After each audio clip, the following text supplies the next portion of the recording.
when I was seeing the attack go on. So I've walked on Mars like 10 times that I know of, with no helmet, no suit. I could breathe. It just was thin air, and it smelled like wet clay. It really did. Now, the two buildings, one was shaped like a letter L. When you went in the short part of it, you walk in, it was just one giant big open room, the whole thing. Just like in a courtroom, it has a little divider wall with just like a doorway, one little doorway to help control the flow of people. And so when you went in, you went through that little door, and the other big part of the L of the building was one giant room. And all the windows on that room are all slivers, like 6 inches wide, like 10 feet tall. And they let the light in. When you get on the far end of that room, you get into the other building. And just as you enter that other building, there's a security desk, brown wood, right on the left side. And I remember there was 3 security guards, 1 security guard, 2 security guards. There's different at different times. Because I remember coming out of there, that was the entrance to the underground city. And as you pass the security guard desk and you're in the other building is like the military has the half-round corrugated metal bunker type buildings from the Vietnam War or 1940s, and the building is one of them. And as you enter it, the whole ground is black dirt. Now, I was recently watching a video of newest discoveries of the Congo, and they found the black dirt. Let me tell you where that black dirt comes from. That black dirt comes from our home planet. They brought it to Mars and they brought it to Earth. In that half-round building, as soon as you enter it, the ground drops down, but the ceiling gets higher and higher.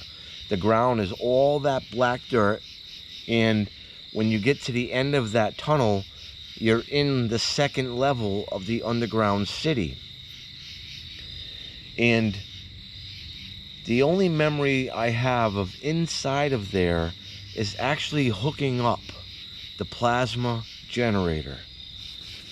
And when I was hooking it up, how I activated it was I had these gloves on, and I was under the front of it where it would be the thinner part, and I put my hands up, and a really bright light came on. I couldn't see past the light, and then there was a white flash, and now I'm back on the ship looking at the alien ship and the damage it just did on the ground. As we flew away, we came out and then up and right.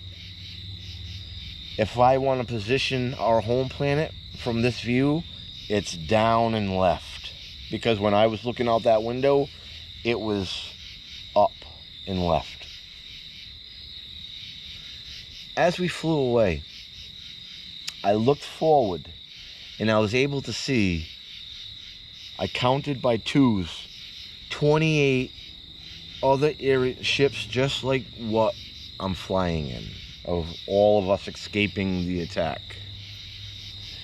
And as we flew away, I thought I felt the forward momentum. And one thing about space that I noticed, we did not see no stars. I didn't see no stars. It was pure black. And as we flew for about 2 hours, we started to slow down. So for 3/4 of the way, it was all forward momentum. And then the last third of the way was brakes.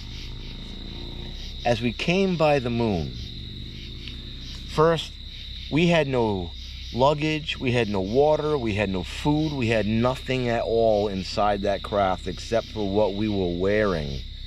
And that's it. There was no storage in there, there was nothing. As we flew by the moon, The moon was probably 10 miles away, not even 5 miles away. It was a snowball. The moon was a snowball. It was extremely bright. There was no dirt. The only dirt and hit spots I could see